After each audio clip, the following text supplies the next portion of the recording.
Guys ಎಲ್ರಿಗೂ welcome back ಇನ್ನೊಂದು ವಿಡಿಯೋಗೆ.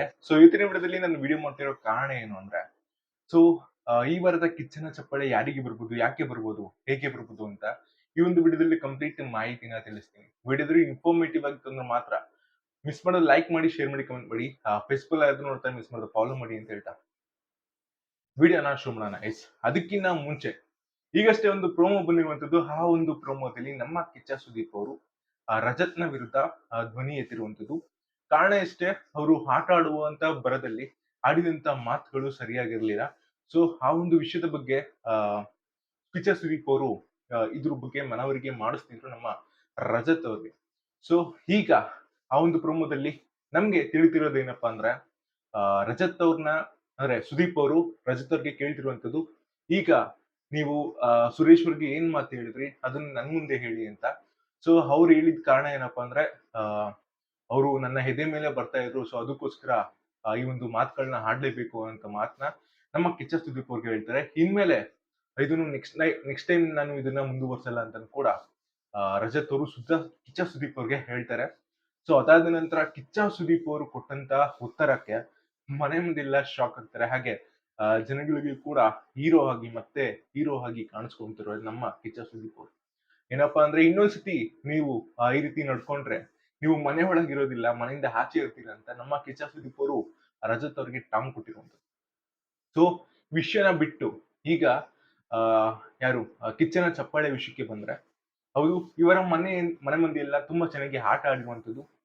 ಈ ವಾರ ಒಂದು ಬಿಗ್ ಬಾಸ್ ಎಪಿಸೋಡ್ಸ್ ಗಳಲ್ಲಿ 2 ಗುಂಪುಗಳನ್ನಾಗಿ ಮಾಡ್ತಾರೆ. ಮೊದಲನೇ ಗುಂಪಿಗೆ ನಮ್ಮ ಭವ್ಯ ಗೌಡ ಅವರು ಕ್ಯಾಪ್ಟನ್ ಆಗಿದ್ರೆ, ಇನ್ನೊಂದು ಗುಂಪಿಗೆ ಶೋಭಾ ಶೆಟ್ಟಿ ಅವರು ಈ ವಾರ ಏನು ವೈಲ್ಡ್ ಕಾರ್ಡ್ ಎಂಟ್ರಿಯಲ್ಲಿ ಬಂದ್ರಲ್ಲ, ಸೊ ಅವರೇ ಈ ಮನೆಯ ಸೆಕೆಂಡ್ ಕ್ಯಾಪ್ಟನ್. ಅಂದ್ರೆ ಇನ್ನೊಂದು ಗುಂಪಿಗೆ ಕ್ಯಾಪ್ಟನ್ ಆಗಿ ಆಯ್ಕೆ ಆಯ್ತಾರೆ. ಸೊ ಆಯ್ಕೆ ಆಗಿರುವಂತ ಪ್ರಕ್ರಿಯೆ ನಿಮ್ಮೆಲ್ರಿಗೂ ಗೊತ್ತೇ ಇರುತ್ತೆ. ಈ ಒಂದು ಆಯ್ಕೆಯಲ್ಲಿ ಮೊದಲನೇದಾಗಿ ಭವ್ಯಗೌಡ ಅವರು ಈ ಮನೆ ಕ್ಯಾಪ್ಟನ್ ಆಗಿರೋದ್ರಿಂದ ಅವ್ರಿಗೆ ಇನ್ನೊಂದು ತಂಡದ ನಾಯಕಿಯಾಗಿ ಬಿಗ್ ಬಾಸ್ ಅವರೇ ನೇಮಕ ಮಾಡುವಂತದ್ದು. ಇದಾದ ನಂತರ ಬಿಗ್ ಬಾಸ್ ಅವರು ಏನು ವೈಲ್ಡ್ ಕಾರ್ಡ್ ಎಂಟ್ರಿ ಆಗಿ ಇಬ್ರು ಬಂದಿದ್ರಲ್ಲ, ರಜತ್ ಹಾಗೂ ಶೋಭಾ ಶೆಟ್ಟಿ ಅವ್ರನ್ನಿಬ್ರು ಕೂಡ ಗೇಮ್ ಅಲ್ಲಿ ಇನ್ವಾಲ್ವ್ ಮಾಡ್ಕೊಂಡ್ಬಿಟ್ಟು ಇವರಿಬ್ರಲ್ಲಿ ನಿಮ್ಗೆ ಯಾರು ಅರ್ಹ ಯಾರು ಅರ್ಹರಲ್ಲ ಅಂತ ಒಂದು ಬೋರ್ಡ್ ಮೇಲೆ ಕಾಯಿನ್ ಅನ್ಸಿದ್ರ ಮೂಲಕ ಕ್ಯಾಪ್ಟನ್ ಚೂಸ್ ಮಾಡುವಂತ ರೀತಿ ನಮ್ಮ ಬಿಗ್ ಬಾಸ್ ಅವರು ಕೊಟ್ಟಿರ್ತಾರೆ. ಅದರಲ್ಲಿ ನಮ್ಮ ಮಂಜು ಅವರು ಕೂಡ ತುಂಬಾ ಚೆನ್ನಾಗಿ ಉತ್ತರನ ಕೊಟ್ಟಿರುವಂತದ್ದು. ಇದಕ್ಕೆ ವಾದ ವಿವಾದದಲ್ಲಿ ಶೋಭಾ ಶೆಟ್ಟಿ ಅವರು ಕೂಡ ಟಾಂಗ್ ಗಳನ್ನ ಕೊಡ್ತಾ ಇದ್ರು, ಮತ್ತೆ ಅವ್ರಿಗೆ ಉತ್ತರನ ಕೊಡ್ತಾ ಇದ್ರು, ಅಂದ್ರೆ ಕ್ಲಾರಿಟಿನ ತಗೊಂತಾ ಇದ್ರು. ಇದ್ರ ನಡುವೆ ಈ ವಾರದಲ್ಲಿ ಬೇರೆ ವಾರಗಳಿಗೆ ಕಂಪೇರ್ ಮಾಡಿದ್ರೆ ನಮ್ಮ ಮಂಜು ಅವರು ಸ್ವಲ್ಪ ಅವರ ತಾಳ್ಮೆನ ಹಿಡಿದಿಟ್ಕೊಂಡಿದ್ರು. ಅವರ ತಾಳ್ಮೆನೂ ಈ ಒಂದು ಎಪಿಸೋಡ್ಸ್ ಗಳಲ್ಲಿ ಕಾಣ್ತಿತ್ತು. ಎಲ್ಲೂ ಕೂಡ ಜಗಳ ಆಡಿರ್ಲಿಲ್ಲ.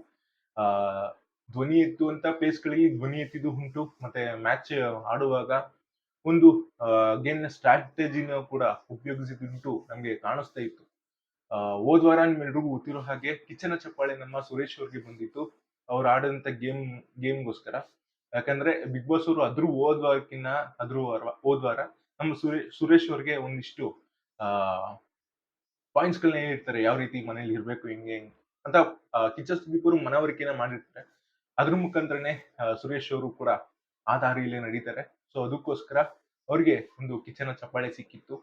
ಈ ವಾರ ಎಲ್ಲಾ ಕಂಟೆಸ್ಟೆಂಟ್ಸ್ ಗಳಿಗೂ ಕಂಪೇರ್ ಮಾಡಿದ್ರೆ ನಮ್ಮ ಮಂಜು ಅವರು ಎಲ್ಲಾದ್ರಲ್ಲೂ ಕೂಡ ಇನ್ವಾಲ್ವ್ ಆಗಿದ್ರು. ಎಂಟರ್ಟೈನ್ಮೆಂಟ್ ಆಗಿರ್ಬೋದು, ಜಗಳ ಆಗಿರ್ಬೋದು, ಗೇಮ್ ಗಳಲ್ಲಾಗಿರ್ಬೋದು, ಮತ್ತೆ ಮಾಸ್ಟರ್ ಮೈಂಡ್ ಅಲ್ಲಾಗಿರ್ಬೋದು, ಪ್ರತಿಯೊಂದರಲ್ಲೂ ಕೂಡ ನಮ್ಮ ಮಂಜು ಅವರು ಕಾಣಿಸ್ಕೊಂತ ಇದ್ರು.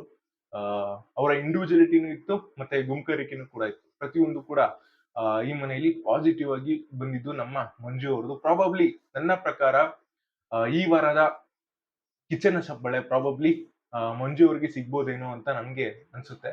ಅವ್ರನ್ನ ಬಿಟ್ರೆ ನಂಗೆ ಯಾರು ಅಷ್ಟೊಂದು ಅನ್ಸಿಲ್ಲ. ಹನುಮಂತ ಇಲ್ಲಾಂದ್ರೆ ತ್ರಿವಿಕ್ರಮ್ ಅವ್ರಿಗೆ ಕಿಚ್ಚನ ಚಪ್ಪಾಳೆ ಸಿಗ್ಬೋದು. ವಿಡಿಯೋ ಏನಾದ್ರೂ ಇನ್ಫಾರ್ಮೇಟಿವ್ ಆಗಿತ್ತು ಅಂದ್ರೆ ಮಾತ್ರ ಮಿಸ್ ಮಾಡದೆ ಲೈಕ್ ಮಾಡಿ, ಶೇರ್ ಮಾಡಿ, ಕಮೆಂಟ್ ಮಾಡಿ. ಸಿಗೋಣ ಮುಂದಿನ ವಿಡಿಯೋದಲ್ಲಿ. ಬಾಯ್.